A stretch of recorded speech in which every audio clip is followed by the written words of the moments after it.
Yo guys, what is up? Ncaa 31 here, playing a little bit of Ncaa 14 while talking some college football, going over the fallout from the New Year's Day or New Year's weekend bowl games, which, well, more so the New Year's Day bowl games, saved what I thought was a pretty lackluster bowl season.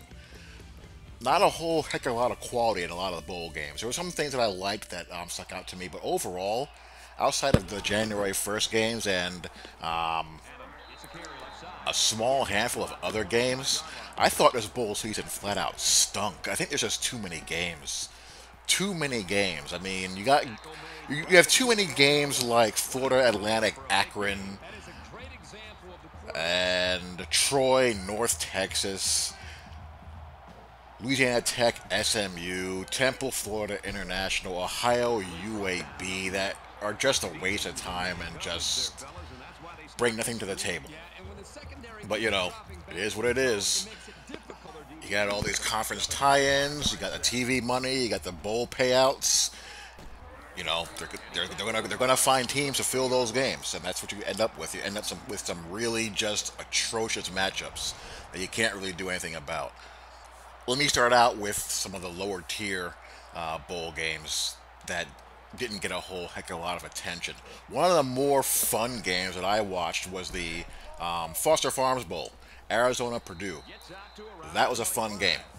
Purdue has a good coach in Brom. Brom was formerly at Western Kentucky, and he got his shot at coaching at a Power 5 conference with the Purdue gig, and he's going to have Purdue being pesky and annoying for quite some time. He's already beefed up the recruiting with 1 year. I mean, Purdue's recruiting class ranked in the top 30, which for them is outstanding. I don't know what they finished at, but that type of top 30, top 40-ish level for Purdue is really, really good.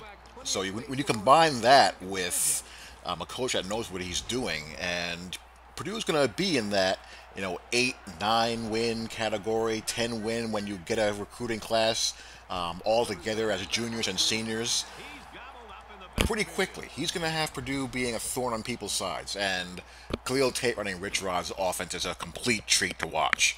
And Purdue won that game late, 38-35. Unfortunately, Rich Rod may not be at Arizona for much longer, depending on what you know plays out with the current developments that don't sound too good. Don't sound too good at all. A couple of programs that always make me happy when they finish with 10 wins or better and have good years. Boise State, they came into their bowl game ranked 25th, and they took care of business and beat Oregon. TCU beat Stanford in a good game as well, 39-37. That was one of the better non-New Year's Day bowl games, the Alamo Bowl. And the Alamo Bowl is usually a pretty good game. Usually a pretty good game. And this year is no different. The Holiday Bowl historically has pretty good matchups. Michigan State played Wazoo, and Sparty just bombed Wazoo 42-17. That's one of the non-New Year's Day bowls I always pay attention to as well. They usually have, good teams, and they usually are pretty competitive games. And this year was a bit of a blowout. Navy won their bowl games. It's always nice to see. Army, how about the season the Army had? Army with their bowl game got the 10 wins. Army just a couple of years ago was one of the worst programs in D1. As a matter of fact, it wasn't too long ago that people were wondering whether Army should be playing Division I football at all. What a job, Jeff Monken has done. It just goes to show you, man, when you get a quarterback, when you get a coach that knows what he's doing and knows how to and build a culture, it makes such a difference. Their talent level is not quite with Navy's, although they've bridged the gap. Obviously, I think Navy still gets better players. The difference between Army and Navy historically is that Navy usually has one guy who's good enough to play in the SEC. Whether it's Keenan Reynolds, Ricky Dobbs, the kid that played quarterback for them this year, and he's usually the difference in the game. But Army's quarterback this year is a better athlete than they've had that position for in quite some time, and for them to win 10 games is just a great, great accomplishment. Northwestern has 10 W's as well, as they beat Kentucky in their bowl game. I like bringing up these schools that don't get this kind of shine. I'm going to tie in UCF with these guys when I, talk about them. And let me do that right now. UCF had a great year. They have had a fantastic year. That team can play. They got a good mix of athletes combined with scheme and a coach that knows what they're doing. But unfortunately for them, they hit the coaching jackpot. But when you're in that group of five level, when you hit the coaching jackpot, you can't keep the coach. And while UCF deserves credit for the season that they had, we've seen this story before. We've seen it with Hawaii. We've seen it with Western Michigan. We've seen it with Cincinnati, Utah. We've seen it with TCU and Boise. And those two, TCU and Boise State, those those are the only two that have been able to sustain success from that group of five level. TCU got to a point where they felt like they had to move to the Big 12 in order to stop being shafted in the polls, and they're right. You do have to be in a Power 5 conference in order to get that consistent respect and not get screwed when it comes to being ranked and when it comes to bowl bids and playoff selection time. College football, it's not a meritocracy, unfortunately. It's a good old boy network. And no matter what playoff format you want to concoct in your heads, the Power 5 plus Notre Dame, I call them the Power 6, the Power 5 conferences plus Notre Dame, they are going to make it as hard as they possibly can for an outsider to come in and get into that party. They don't want them there. They want a cut of that pie all for themselves, and the rich keep on getting richer. The problem that UCF is going to face is the problem that every other school in the position has faced. When you strike the coaching jackpot, the coach leaves. You can't keep them, and that's why those programs tend to disappear after they've hit that, magical 12-0, 13-0 season. You can't sustain any continuity. You got to find a way to get into a better league because your conference schedule is never going to get any respect, and it's going to be hard to schedule quality non-conference competition. TCU and Boise, and also I guess you can throw Virginia Tech into that category as well. They got into situations where they were able to get decent non-conference competition and beat them. And in the case of TCU and Va Tech, be able to parlay that into joining power conferences. I don't know why Boise State hasn't followed suit. Boise fell off a little bit when Chris Peterson left, but they've rebounded over the past couple of years, and they get a good amount of respect. I think UCF has a decent chance to sustain it because their team is pretty young, and I think they did about as well as they could have done as far as getting a coach in there that can keep the ball rolling. But they're really going to miss Frost. I think Scott Frost has a chance to be a great coach. He thoroughly outcoached Gus Malzahn. He had Malzahn in the Ben McAdoo clown suit. I mean, I thought Auburn approached that game terribly, but you know what? That's not UCF's fault. They took care of business, bottom line. Important bowl win for my Notre Dame Fighting Irish. They beat a good LSU team that's poorly coached as usual. Could you imagine if Nick Saban never left LSU? Could you imagine if LSU was coached by a guy like Urban Meyer? I mean, Christ. The amount of talent LSU is wasting is just completely criminal, but Notre Dame needed that in the worst ways. It snaps a really long January 1st bowl game losing streak, and it really validates that they're on the right path to becoming what they want. What Brian Kelly did this year was realize that the way he's been playing has gotten stale, and he needed a fresh coat of paint. He needed to modernize. And I think he succeeded in that. Now it's just a matter of getting a little bit faster on defense, and once again, finding a QB that does not drive him insane. I think there's a good chance that we've seen the last of Brandon Wimbush as a quarterback. I think that's a distinct possibility, and it leads to yet another offseason with quarterback drama, which I think he likes. He's had quarterback drama pretty much every single year of his coaching life, going all the way back to Cincinnati with Tony Pike and Zach Collaros, Notre Dame, Dane Chris, Tommy Reese, Everett Golson, Deshaun Kaiser, Malik Zaire. There was always drama there with all those guys. He makes it a point to recruit a quarterback every single year, regardless of who's there. I think he likes it. I think he likes their quarterbacks to be uncomfortable. And I think there's a pretty good shot that Phil Jurkovich is starting as a true freshman next year. I think it's very possible. Alrighty, what else stuck out to me? I watched the Cotton Bowl, and Ohio State continued their weird season of when they look good, they look like the best team in college football. When they look bad, they're getting blown out by Iowa.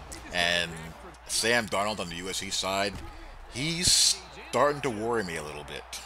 He's been playing poorly for quite some time now, and he keeps on making the same mistakes. He keeps on turning the ball over in the worst possible ways you'd ever want to see. He's either being poorly coached, not trusting his offensive line, not trusting his receivers, not reading what he's seeing well.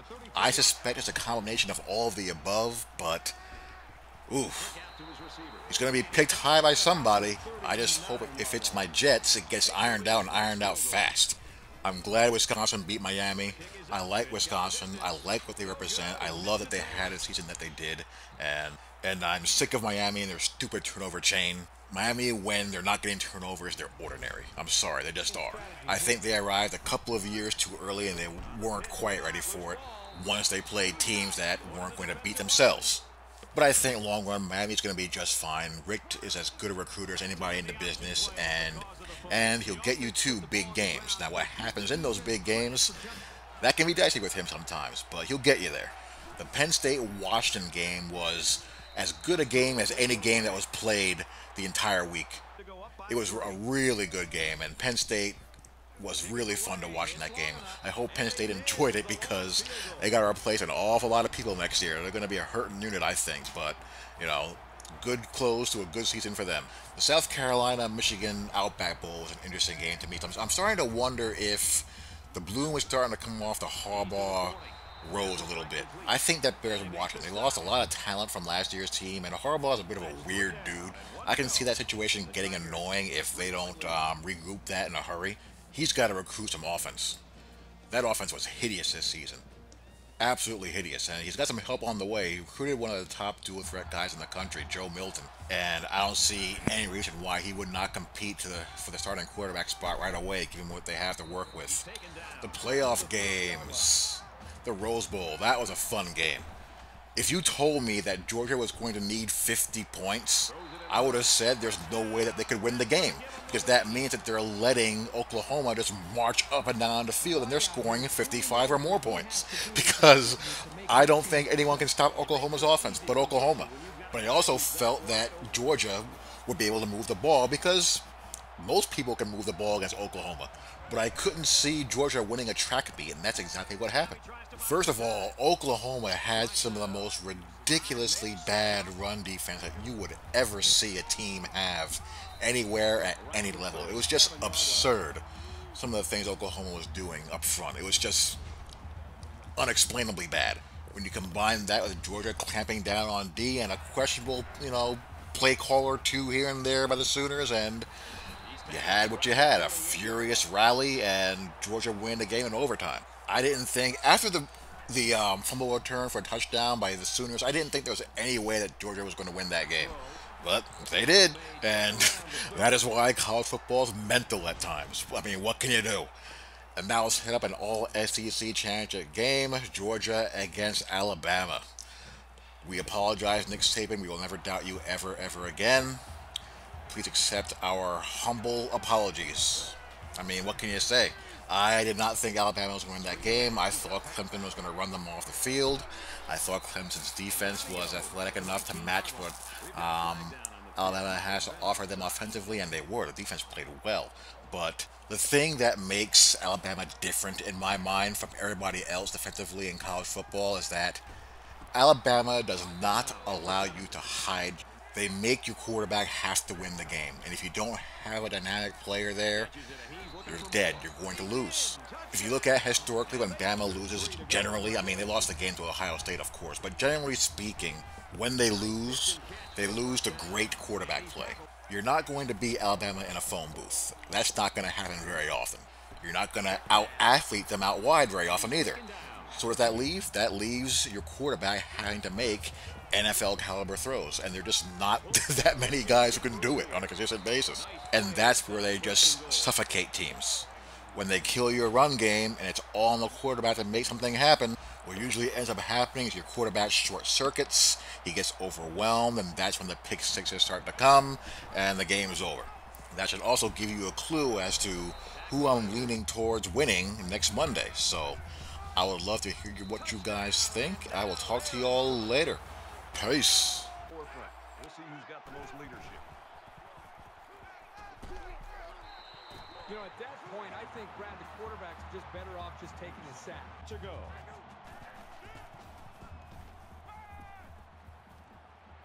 Fires it out. And he tackles him hard at mid.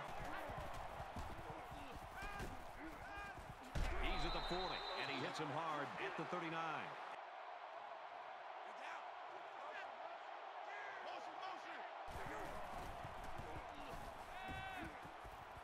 Fires right side. Got his tailback.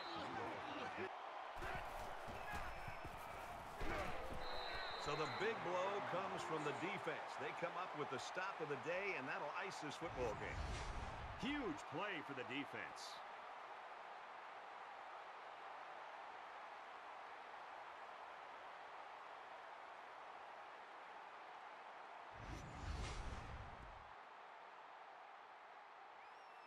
Came in expecting to see that star player really shine, and the fact that they didn't have a great game from him and still won the football game, boy, I walked away from this game as a viewer just thinking even that much more about this team than maybe what I thought prior to the football game.